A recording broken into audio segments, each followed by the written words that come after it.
origin of the terms burger and BunKababs. If you're a non-Pakistani, it's pretty understandable that you'd think a burger is merely a sandwich consisting of a cooked patty of ground meat that is placed inside a sliced bun. But in Pakistan, the term burger is entirely different. This term is sort of derogatory in the sense that it refers to the 5 to 6% of the population which is elite. To be specific, this term is targeted at the children of those elite people who tend to live in privileged areas such as the Defense Housing Authority. The lifestyle of a burger kid is entirely different from those of his age but belonging to a lower income group. This is because the burger kids lead a lavish life. They have expensive smartphones, lots of parties, fancy cars, beach parties, family businesses, after parties, and are just very rich in general. So rich that they do not need to know the realities of what's happening around the country. But then again, they are so rich that they do not need to know about what's happening in the country. The three things that a burger kid cannot live without are his smartphone, an AC, and a car with a driver. The closest opposite of this term is BunKabab, aka a cheaper version of a burger, or a Mela kid as some might call it. The BunKabab kids, in contrast with burger kids, go to regular public schools, speak broken English, mostly belong in the middle class society, and are the kind that go to shops to get songs put into their Nokia phones. The three things that a BunKabab kid cannot live without are electricity, easy load or a phone balance top up, and a car or a bike.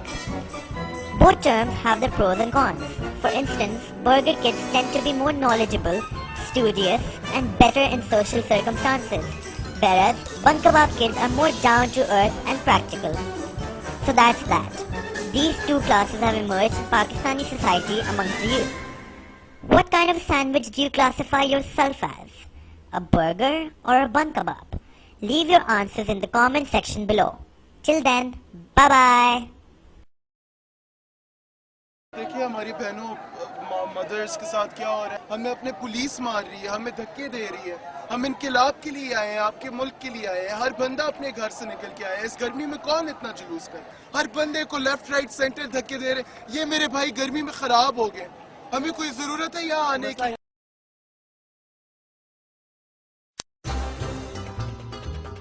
Egypt has been in action for these couple of years. I personally regard the Egyptian public to be highly reactive. Although a synonym of the word highly reactive can also be drama queens. But I will get back to that in a minute.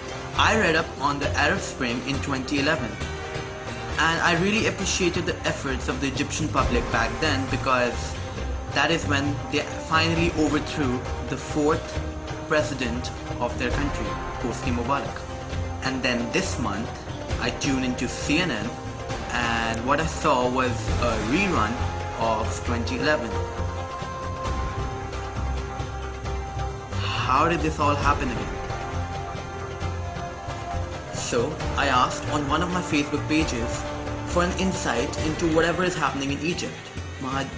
And a certain Majid Mahmoud Hamad from Egypt wrote the following, and I quote, "The president who was elected after Mubarak had made huge mistakes such as crashing the economy, tourism, international relations.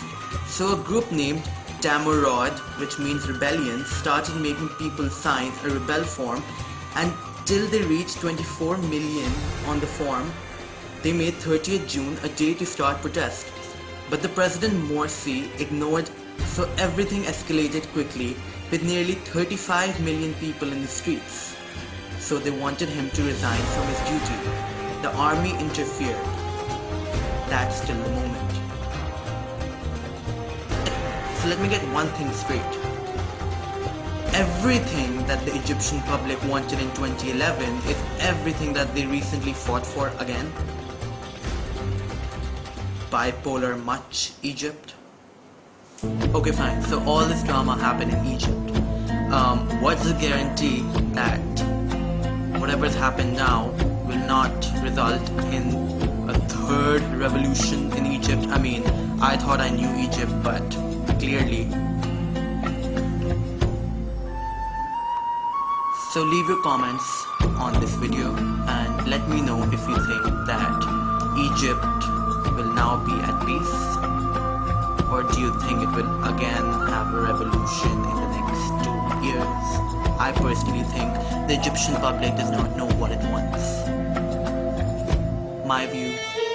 Anyway, I do have to give the benefit of the doubt to Egyptians in this case because I do not know much about the happenings over there. So if there is an alternative view to the one that I've just ranted about, I'd love to know it. Till then, jam. The Feed a Family charity is an effort created to help feed poor families of Pakistan who cannot afford proper meals of the day. I am undertaking this project because I've realized that life is not all about doing the best for yourself. Sometimes one must be selfless. Did you know that according to the HDI, 60.4% of Pakistan's population lives under less than $2 a day? We often criticize our government for being incompetent, but little do we realize that all that we do is sit and complain. I am not just going to sit and complain anymore, and this is why I want to encourage you to help me start this charitable cause. An episode will be made every 15 days starting from July 2013 to show the progress of our charity and to encourage others to participate as well.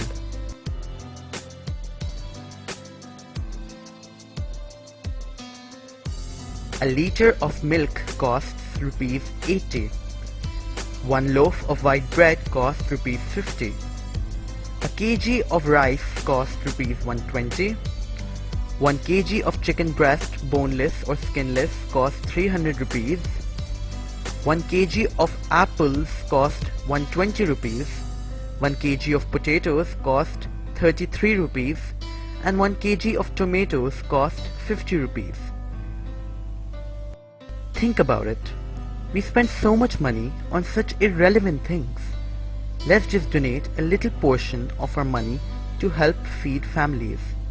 Trust me, you will feel awesome knowing that a family is able to sleep peacefully after a decent meal, thanks to you.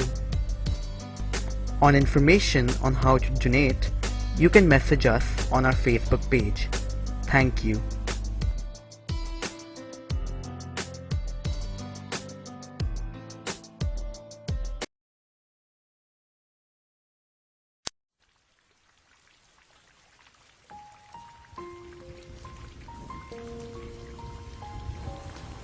It was raining, and all what they were doing was enjoying in their lawn of their house. Little did they know that a video was being shot of them by guys around. That was all it took for them to be gunned down to death. This isn't a movie, this isn't fiction. This is what happened in real. In June 2013 in Pakistan. In a town located on the northern side of Pakistan, in Gilgit, this incident took place. 2 girls and their mother were gunned down by their stepbrother and his friends. The reason, according to the police, was that a certain video was being circulated on mobile phones of the 2 girls enjoying themselves in the rain. This video was recorded 6 months before their murder. The police believed that the stepbrother, named Khatur, took offense to his family honor, and that was the reason he gunned down his stepsisters and stepmother. Apparently, he tried to restore the family honor by eradicating what he thought had ruined the honor. This isn't a one-time event. Honor killing has become a common, complex phenomena of South Asia. Women are killed every day in the name of honor.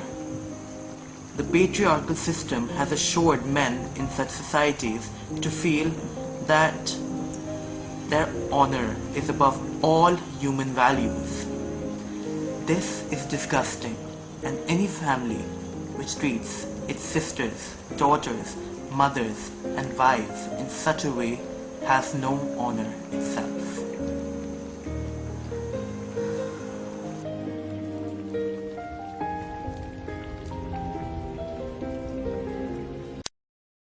Helneit has now successfully made 3 webisodes. It would not have been possible without you. Now, we're looking to expand our webisodes onto the next stage. That's right, we want you to participate in helping us making our episodes even better. You can participate in a lot of ways.